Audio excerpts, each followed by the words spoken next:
የአሜሪካው ፕሬዝዳንት ዶናልድ ትራምፕ የመኖሪያ ፈቃድ የሌላቸው ስደተኞችን በተመለከተ የወሰኑት ውሳኔ በሎስ አንጀለስ ከተማ ከፍተኛ ህዝባዊ አመጽ እንዲቀሰቀስ ምክንያት ሆኗል። በሎስ አንጀለስ ከተማ የተከሰተው አመጽ ከፍተኛ በመሆኑ እስካሁን በቀላሉ መቆጣጠር አልተቻለም። ነገር ግን አሁንም በአቋማቸው እንደጸኑ ያሉት ትራምፕ ቀድመው ባሰማሯቸው 2100 የብሔራዊ ዘብ አባላት ላይ ተጨማሪ 2000 የብሔራዊ ወታደሮችንና 700 የባህር ኃይል አባላትን አሰማርተዋል። ትራምፕ በህገወጥ መንገድ በአገሪቱ የሚኖሩ ስደተኞችን ለማስወጣት እንዲሁም የአሜሪካና የሜክሲኮ ድንበርን ለመዝጋት ቃል በመግባት ቢያንስ በቀን 3000 ሰነድ አልባ ሰዎችን በቁጥጥር ስር የማዋል ግብ ማስቀመጣቸው ይታወቃል።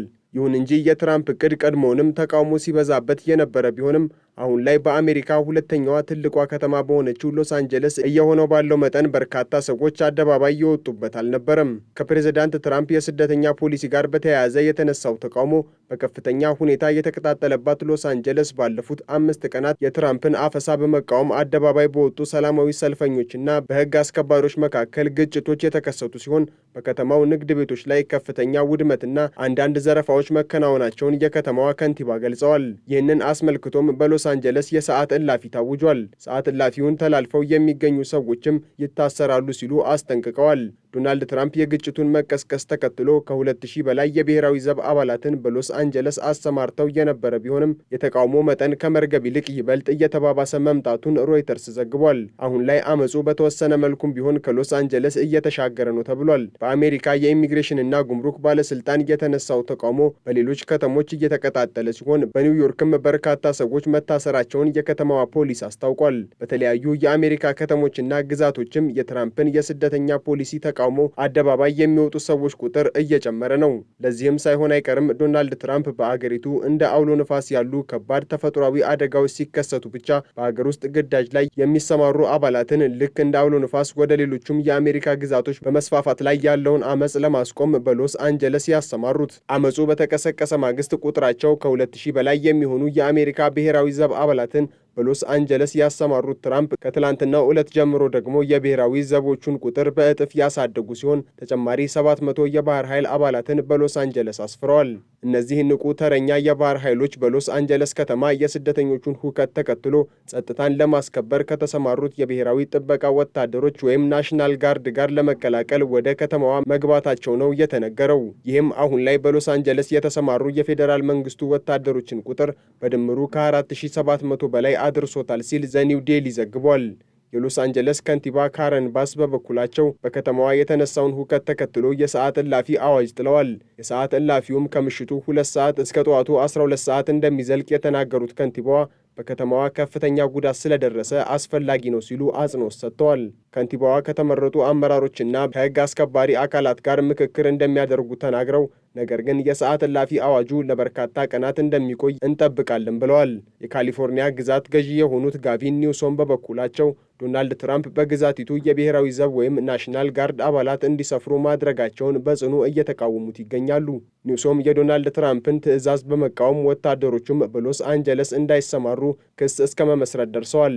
የካሊፎርኒያ ጠቅላይ አቃቢ ሕግም በዚህ የትራምፕ ውሳኔ ላይ ጊዜያዊ የእግድ ትዕዛዝ እንዲሰጥ 28 ገጽ አቤቱታን አስገብቷል። አቃቢ ሕጉ የጠየቁት ሰላማዊ ሰዎች በሚኖሩበት ከተማ ጎዳናዎች ላይ የፌዴራል ብሔራዊ ጥበቃና ንቁ ተረኛ የባህር ኃይልን ለሕግ አስከባሪነት መጠቀምን እንዲከለክልላቸው የሚጠይቅ ነው ሲል ሜል ኦንላይን አስነብቧል። በዚህ ያላበቁት ኒውሶም የፕሬዝዳንት ዶናልድ ትራምፕ አስተዳደር ስደተኞችን መክበብና በቁጥጥር ስር ማዋል ፖሊሲ ጋር ተያይዞ በተነሳ ተቃውሞ በሺዎች የሚቆጠሩ ወታደሮች መሰማራታቸውን የአምባገነን ፕሬዝዳንት ቅዠት ያሉ ሲሆን ዲሞክራሲ በትራምፕ ጥቃት እየተፈጸመበት ነው በማለት ፕሬዝዳንቱን ወቅሰዋል ሲል ስካይ ኒውስ ዘግቧል። ብሔራዊ ዘቡን ባናሰማራ ኑሮ ልክ እንደ ቤት ትነድ ነበር ያሉት ትራምፕ ሎስ አንጀለስ ባሳለፍነው ጥር ወር ላይ እጅግ ከፍተኛ በሆነ ሰደድ እሳት ከባድ የሚባል ውድመት አስተናግዳ እንደነበረ አስታውሰው አሁንም በዚህ መጠን ወታደሮቹን ባናሰማራ ኑሮ የሰደድ እሳቱን አይነት ውድመት በካሊፎርኒያ ዳግም ይመዘገብ ነበር ብለዋል።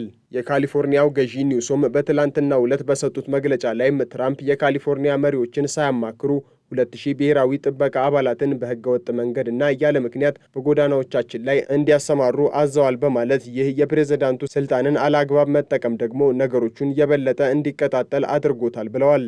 የትራምፕ አስተዳደር የብሔራዊ ጥበቃና የባህር ኃይል ወታደሮችን ለማሰማራት የሚወጣው ወጪ ቀላል እንደማይሆን የተገለጸ ሲሆን $134 ሚሊዮን በላይ ሊሆን እንደሚችልም አንድ ከፍተኛ የፔንታጎን ባለስልጣን ለኮንግረሱ መናገራቸውን የቢቢሲ ዘገባ ያስረዳል። ኒውሶም አክለውም ለትራምፕ እጅ አትስጡ፣ ይሄ የኢሚግሬሽን አፈሳው ደካማነቱን ጠንካራ ነኝ ብሎ ለመሸፈን የሞከረበት ነው ሲሉ በብርቱ ተችተውታል። ዶናልድ ትራምፕና የፓርቲያቸው የሪፐብሊካኑ አባላት ግን ያደረግነው ነገር ሁሉ ትክክል ነው፣ አግባብነት ያለው ነው ሲሉ ውሳኔያቸውን እያሞገሱት ነው። መኪናዎች በእሳት ጋይተዋል፣ ህዝቡም ወደ ጎዳና ወጥቶ ሲረብሽ ነበር፣ ያንን ማስቆም ችለናል በሚል ትራምፕ የውሳኔያቸውን አግባብነት በዋይት ሀውስ ለጋዜጠኞች ሲያስረዱ ማምሸታቸውን ኤቢሲ ኒውስ ዘግቧል። የሚሰማኝ ምርጫ እንዳልነበረን ነው ያሉት ትራምፕ ትክክለኛውን ነገርም አድርገናል ሲሉ ተደምጠዋል። የካሊፎርኒያው ገዢ ጋቪን ኒውሶም በትራምፕ ላይ የመሰረቱትን ክስ አስመልክቶ ጥያቄ ከጋዜጠኞች የቀረበላቸው ትራምፕ ራሱ የካሊፎርኒያው ዲሞክራት ገዢ ኒውሶም ያግዙኛል የሚል ተስፋ አለኝ ብለዋል። ተጠቃሚውም ራሱ ጋቪን ኒውሶም ነው። ምክንያቱም ችግሩን አቃለንለታል በሚልም ሞግተዋል። ዶናልድ ትራምፕ በህገወጥ መንገድ በአገሪቱ የሚኖሩ ስደተኞችን ለማስወጣት እንዲሁም የአሜሪካና የሜክሲኮ ድንበርን ለመዝጋት ቃል በመግባት በየቀኑ ቢያንስ 3000 ሰነድ አልባ ሰዎችን በቁጥጥር ስር የማዋል ግብ አስቀምጠዋል። ይሁን እንጂ እንደ ሎስ አንጀለስ ያሉ በዲሞክራቶች የሚተዳደሩ ከተሞች ደግሞ እነሱን ለማስወጣት የሚደረገውን ጥረት ለማስተጓጎል አላግባብ ጣልቃ እየገቡ ነው ሲል የትራምፕ አስተዳደር ወቅሷል። የካሊፎርኒያው ገዢ ግን አስተዳደራቸው አሁንም ቢሆን በግዛቲቱ የተቀሰቀሰውን አመጽ ለመቆጣጠር የሚያስችል የራሱ በቂ ኃይል አለው ብለው ይሞግታሉ። በዚህ ልክ የተካረረ እሰጥ አገባ ውስጥ የገቡት ዶናልድ ትራምፕና የካሊፎርኒያው ገዢ ጋቪን ኒውሶም ላለመግባባታቸው አንዱ ምክንያት ብዙ ትችት እየቀረበበት ያለው የትራምፕ የስደተኞች ፖሊሲና እሱን ተከትሎ ለተቀሰቀሰው አመጽ ያለ ግዛቲቱ አስተዳዳሪዎች ፈቃድ ወታደሮችን በግዛቲቱ እንዲሰማሩ መደረጉ ሲሆን ትራምፕ የሪፐብሊካን ፓርቲ አባል፣ በአንጻሩ ደግሞ ኒውሶም የዲሞክራቲክ ፓርቲ አባል መሆናቸው ሳይሆን እንዳልቀረ ይነገራል። በሎስ አንጀለስ ትራምፕ ባሰማሯቸው ወታደሮችና በተቃዋሚዎች የተከሰተው ፍጥጫ እንደ አውሮፓውያኑ አቆጣጠር ከ1965 ወዲህ የአገሪቱ ፕሬዝዳንት ያለ ግዛቷ አስተዳዳሪ ፈቃድ ብሔራዊ ዘብን ያሰማራበት የመጀመሪያው ክስተት ነው። የአሜሪካ የባህር ኃይል አባላትም ቢሆኑ ከዚህ ቀደም በደረሱ ከባድ የተፈጥሮ ቀውሶች በአውሮፓውያኑ 2005 የሃሪኬን ካትሪና አውሎ ንፋስ እንዲሁም የመስከረም 2001 ጥቃትን ተከትሎ መሰማራታቸው ይታወሳል። ይሁን እንጂ እንዳሁኑ የተቃውሞ አመጾችን ለመቆጣጠር ተሰማርተው አያውቁም። የትራምፕ አስተዳደር እስካሁን ድረስ ወታደሮቹ ሰላማዊ ዜጎቹን እንደ ፖሊስ እንዲቆጣጠሩ የሚፈቅደውን ኢንዘሬክሽን አክት ወይም የአመጽ ሕግ ተግባራዊ ያላደረገ ሲሆን ወታደሮቹ የጥበቃ ስራዎችን ከመስራት ባለፈ ዜጎችን በቁጥጥር ስር የመዋል ስልጣን የሚኖራቸው አይሆንም። እስከ ሰኞ ዕለት በነበረው የአመጹ ቀናት 197 ሰዎች በቁጥጥር ስር ውለው የነበረ ሲሆን በትላንትናው ዕለት ብቻ ግን ቁጥራቸው ከ190 በላይ የሚሆኑ ሰዎች መታሰራቸው ተነግሯል።